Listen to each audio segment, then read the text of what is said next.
అందరికీ నమస్కారం. కథల పల్లకి ఛానల్కి స్వాగతం. ఇప్పుడు మనం ప్రేమ నీవెక్కడ పార్ట్ 5 విందాం. పొద్దున్నే మెలకు వచ్చిన మాధురి కళ్ళు తెరిచి చూడగా ఆమె అజయ్ గుండెలపై ఉంది. మాధురికి రాత్రి జరిగిందంతా గుర్తుకొచ్చి మొహంపైకి సిగ్గొచ్చి చేరి అందంగా బ్లష్ అయింది. తను లేద్దామనుకుంటే తన్ని గట్టిగా చుట్టుకున్న అజయ్ చేతుల వల్ల లేవలేక అలానే ఉండిపోయి అజయ్ని అపురూపంగా చూస్తూ అతని చెంపపై నిమురుతూ, ఇలాంటి రోజు నా జీవితంలో వస్తుందని అస్సలు అనుకోలేదండి. ఇలా నాకంటూ ఒక సొంత తోడు దొరకడం, నన్ను నాకన్నా ఎక్కువగా ప్రేమించిన మీరు నా భర్తగా మారడం నిజంగా నేను ఏ జన్మలోనూ చేసుకున్న అదృష్టం. కానీ సంతోషంలో బాధ కూడా ఉందంటే అది మీకు నా మీద పుట్టిన ప్రేమ. నేను చేసిన పనులకు మీ మనసు విరిగిపోయి వెంటనే చచ్చిపోవడం. అందుకేనేమో మీరు నన్ను అంతలా దూరం పెడుతూ అంత సహించుకుంటున్నారనుకుంటా అనుకుంటూ అజయ్ చేతిపై ముద్దు పెట్టుకుని, కానీ మీరు నాపై చచ్చిపోయింది అనుకుంటున్న ప్రేమ ఇంకా బ్రతికే ఉంది. అది మీరు రాత్రి మందుమత్తులో ఉండడం వల్ల బయటకు వచ్చింది. కానీ మీరు నార్మల్గా ఉన్నప్పుడు మాత్రం అది ఒప్పుకోవడానికి మీరు సిద్ధంగా లేరు. మీకు ఇంకా నాపై ప్రేమ ఉందని మీకు తెలిసేలా చేయాలనుంది. కానీ మళ్ళీ రూపక్క గుర్తుకొచ్చి అలా చేయకూడదు అనిపిస్తోంది. రూపక్క ఎంత మంచిదండి. తన భర్త రెండో పెళ్లి చేసుకుని వచ్చి తనకి సవతిని తీసుకొచ్చినా కూడా నన్ను అసలు అలానే చూడకుండా ఒక సొంత చెల్లిలా చూసుకుంటోంది. ఇంకా నువ్వేం భయపడకు, 1 ఇయర్ తర్వాత కూడా నువ్వు ఎక్కడికి వెళ్ళవు, నువ్వు వెళ్లకుండా నేను చూసుకుంటానని అంటోంది. అందుకే నాకు ఏం చేయాలో కూడా తెలియడం లేదు. మన అగ్రిమెంట్ ప్రకారం మీకు వారసుని నీకు అనేది ఇచ్చేస్తాను. కానీ తర్వాత నా పరిస్థితి ఏంటి? అక్క చెప్పినట్టు ఇక్కడే ఉండాలా, లేక అక్క గడ్డు లేకుండా నా దియాన్ని తీసుకుని ఇక్కడి నుంచి వెళ్ళిపోవాలా అనుకుని ఆలోచిస్తూ ఉంది. ఈలోపు అజయ్ కదిలి కొంచెం పట్టు వదలడంతో మాధురి వెంటనే లేచి అక్కడే ఉన్న తన చీరను చుట్టుకొని వాష్రూమ్కి వెళ్ళిపోయింది. అజయ్కి మెలకు వచ్చి లేచేటప్పటికి మాధురి తల తుడుచుకొని పాపిట్లో కుంకుమ పెట్టుకుంటూ కనిపించింది. ఆ కుంకుమ వలన 100 రెట్లు పెరిగిన ఆమె నగుమోమును చూసి అజయ్ కనురెప్ప వేయడం కూడా మర్చిపోయి తన్మయత్వంగా ఆమె వైపు చూస్తూ ఉన్నాడు. మాధురికి ఎవరో తన్నే చూస్తున్నట్టుగా అనిపించి తల తిప్పి చూడడంతో అజయ్ తన స్థిమితపరుచుకుని బ్లాంకెట్తో సహా అలానే వాష్రూంలోకి వెళ్ళిపోయాడు. అజయ్ తను చూసుకోవడంత వియర్డ్గా బిహేవ్ చేయడంతో మాధురికి ఏం అర్థం కాక అజయ్కి స్కై బ్లూ కలర్ షర్ట్కి బ్లాక్ ప్యాంట్ అండ్ సూట్ తీసి పెట్టి కాఫీ తీసుకురావడానికి కిందకెళ్ళింది. కిచెన్లో ఆల్రెడీ రూప కాఫీ కలుపుతుండడంతో ఆమె దగ్గరికి వెళ్ళి నిలబడింది.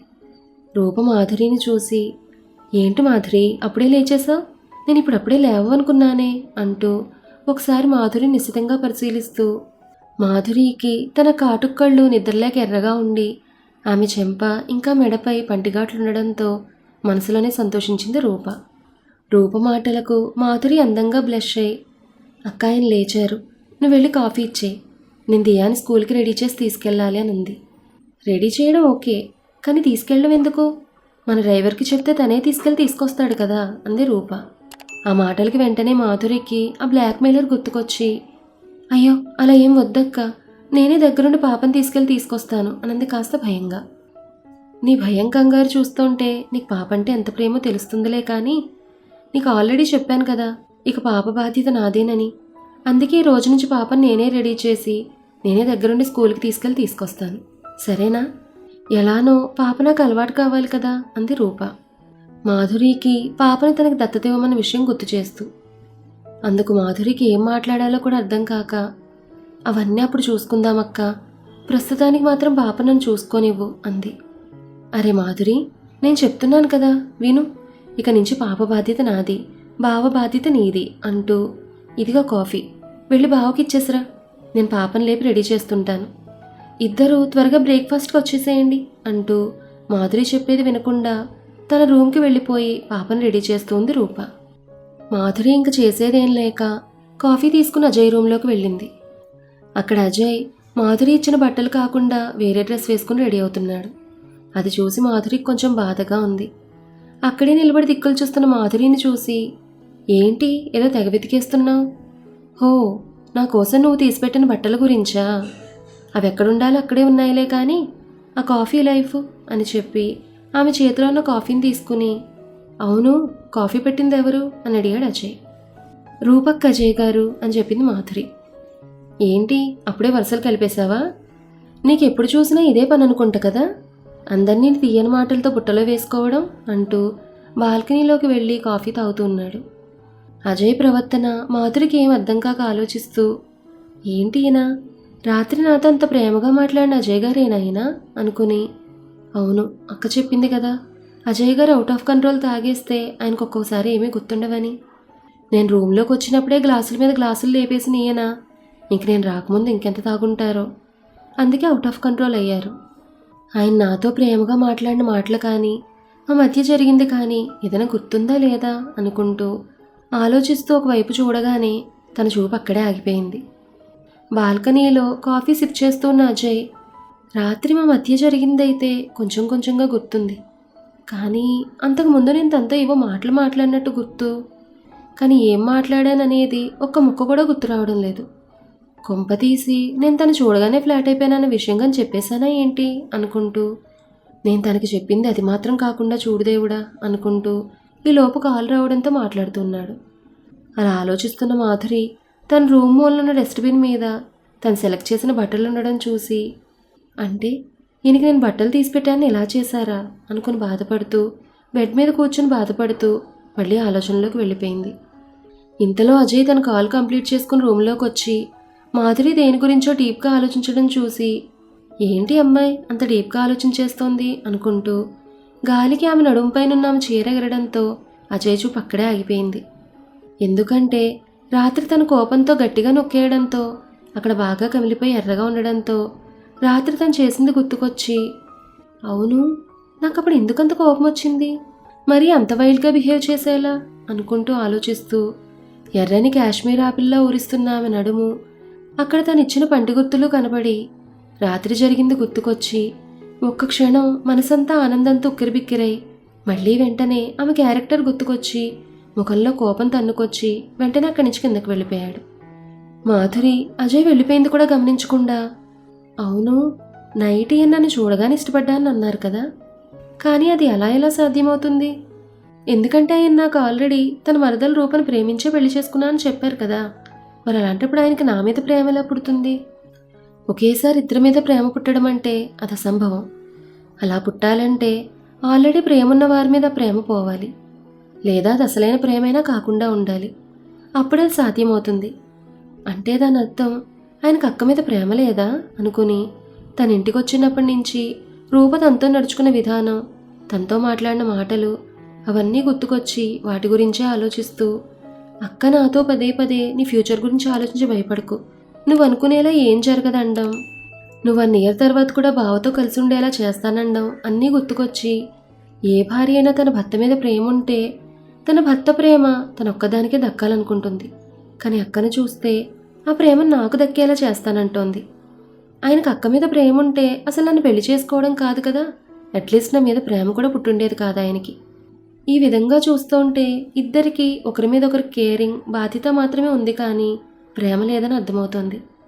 అక్కకు పిల్లలు పుట్టకపోవడమే వాళ్ళిద్దరికి ఒకరి మీద ఒకరికి ప్రేమ లేకుండా పోవడానికి కారణమా అని ఆలోచించి, అదే నిజమైతే నేను వారసుని ఇచ్చేలోపు ఇద్దరికి మళ్ళీ ఒకరిపై ఒకరికి ప్రేమ పుడితే అగ్రిమెంట్ ప్రకారం ఆయన రక్తాన్ని ఆయనకు అప్పగించి నేను ఇద్దరి మధ్య నుంచి తప్పుకుంటాను, లేదంటే అంటూ ఇంకా ఆలోచిస్తూ ఉండగా ఈ లోపు కింద నుంచి రూప పిలవడంతో కిందకు వెళ్ళింది మాధురి.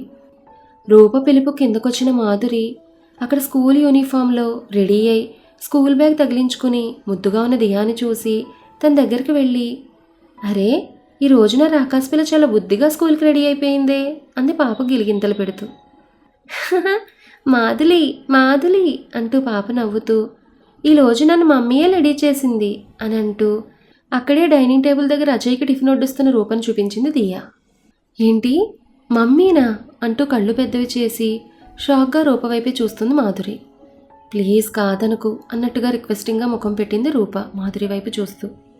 అదంతా గమనిస్తున్న అజయ్, ఏంటి రూప ఇదంతా, ఎవరో పాపతో నువ్వు మమ్మీ అని పిలిపించుకోవడం ఏంటి, ఎలానో త్వరలో నాకు ఒక బాబో పాపో పుడతారు కదా, వాళ్ళు ఎలానో నేను మమ్మీ అనే పిలుస్తారు కదా, మరి ఇంకెందుకు ఎవరు పడితే వాళ్ళతో పిలిపించుకుంటున్నావు, వాళ్ళు కొన్ని రోజులు ఉండిపోయేవారు అంటూ తన మాట ఇంకా కంప్లీట్ అవ్వకుండానే దియా తన బ్యాగ్ తీసి కింద పడేసి కోపంగా టిఫిన్ తింటున్న అజయ్ ఒళ్ళోకి ఎక్కేసి అతని బుగ్గను గట్టిగా కొరికేసింది.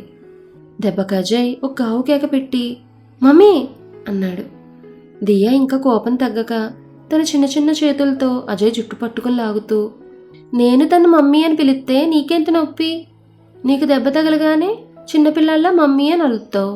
నేను మాత్రం తను మమ్మీ అని పిలవకూడదు యాంగ్లీ బాయ్ అని అంటూ ఇంకా కోపం తగ్గక అలానే లాగుతూ ఉంటే అజయ్ వెంటనే ఓసే పిల్ల రాక్షసి వదలవే నన్ను అంటూ తన హ్యాండ్ వాష్ చేసుకుని తన 2 చేతులతో దియాని పట్టుకుని ఆపాడు. అజయ్ కోపంలో ఏం చేస్తాడో ఏమోనని మాధురి వెంటనే భయంతో వాళ్ళ దగ్గరకు వచ్చి అజయ్ దగ్గర నుంచి పాపను విడిపించి తను ఎత్తుకొని, క్షమించండి, పాపకి ఎవరైనా నచ్చిన పని చేసినా తన మాటను కాదన్నా ఇదిగో ఇలానే కోపం తెచ్చేసుకుని ఎదుటి వాళ్ళు ఎవరైనా సరే ఊరుకోకుండా ఇలా మీదపడి కొట్టేస్తుంది అని చెప్పింది మాధురి. అది విన్న అజయ్, రూప ఒకరినొకరు ఆశ్చర్యంగా చూసుకున్నారు. ఇంకోసారి పాప ఇలా చేయకుండా నేను చూసుకుంటాను అంది మాధురి. రూప మాధురి దగ్గరకు వెళ్ళి పాపను తీసుకుని ఎత్తుకుని, నువ్వు మరీ అంత ఎక్స్ప్లెనేషన్ ఇచ్చుకోవాల్సిన అవసరం లేదు మాధురి, తను చిన్నపిల్ల, తెలియక చేసిందని మాకు మాత్రం తెలియదా అంటూ పాప బుగ్గను ముద్దు పెట్టి, చూడుదియా, నువ్వు నన్ను మమ్మీ అనే పిలువు, నిన్నెవరూ కాదనరు. సరే మాధురి, పాపకు స్కూల్ టైం అవుతోంది కదా, నేను వెళ్ళి దించొస్తాను. బావ ఆఫీస్కి వెళ్తున్నాడు కదా, ఏం కావాలో చూసుకో అంటూ అక్కడి నుంచి పాపను తీసుకుని బయటకు వెళ్ళిపోయింది. మాధురి కొంచెం భయంగానే అజయ్ దగ్గరికి వెళ్ళి నిలబడింది. అజయ్ ఆమెను పట్టించుకోకుండా తను కూడా అక్కడి నుంచి ఆఫీస్కి వెళ్ళిపోయాడు. మాధురి ఒక నిట్టూర్పు విడిచి అక్కడే కూర్చుని ఏం చేయాలో తోచక ఆలోచిస్తూ ఉంది. కొంతసేపటి కిచెన్ వైపు చూసి అక్క ఇంకా వంట చేసినట్టుగా లేదు. తను కూడా పాపను తీసుకుని వెళ్ళి చాలాసేపు అయింది, కానీ ఇంకా రాలేదంటే ఏదైనా పని మీద ఎక్కడికైనా వెళ్ళుండొచ్చు.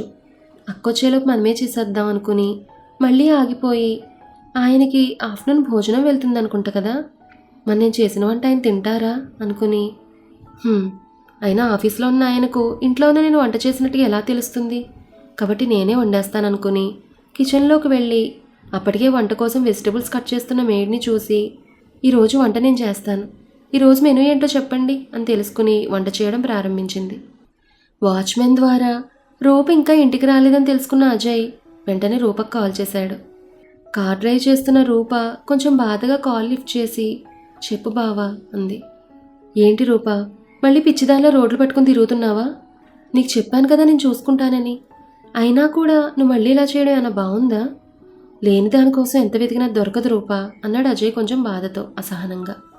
బావా, నువ్వు ఇంకోసారి ఇలా మాట్లాడితే నేను అస్సలు ఊరుకోను అంది కాస్త కోపంగా అరుస్తూ. సరే నేను ఇంకెప్పుడు అననులే, నువ్వు నీ నమ్మకం నిజమని నమ్ముతున్నందుకే కదా నేను కూడా నా ప్రయత్నం నేను చేస్తున్నాను. సో నువ్వు ఇంక దీని గురించి ఆలోచించకుండా బుద్ధిగా ఇంటికి వెళ్ళు. నువ్వు ఇలా పిచ్చిదానిలా తిరుగుతావనే నిన్ను బయటకు పంపకుండా ఇంట్లోనే ఉంచుతున్నాను, కానీ నువ్వేమో పాప సాకు చెప్పి నన్ను ఒప్పించి మళ్ళీ బయటకు వెళ్ళి అదే పని చేస్తున్నావు. ఇంకా పాపను స్కూల్లో దింపి తీసుకురావడాలు మన డ్రైవర్ చూసుకుంటాడులే, నువ్వు ఇంకింటి నుండి కదలకు అన్నాడు అజయ్. అలా ఏం లేదులే బావా, నేను దియాన్ని దింపి రావడానికనే తీసుకెళ్లాను, కానీ ఏంటో నా పిచ్చి మనసు అలా చేశాను. సర్లే బావా, ఇంకెప్పుడు అలా చేయను, పాపను తీసుకెళ్ళొద్దని మాత్రం చెప్పకు బావా అంది రూప రిక్వెస్టింగ్గా. సరే నేను ఈ మాటను కాదనలేను, అలానే తీసుకెళ్దువు గాని ఇప్పుడు మాత్రం ఇంటికి వెళ్ళి ఏ ఆలోచనలు పెట్టుకోకుండా రెస్ట్ తీసుకో అని చెప్పి కాల్ కట్ చేశాడు. రూప కూడా కార్ని రివర్స్ చేసుకుని ఇంటికి వెళ్ళింది.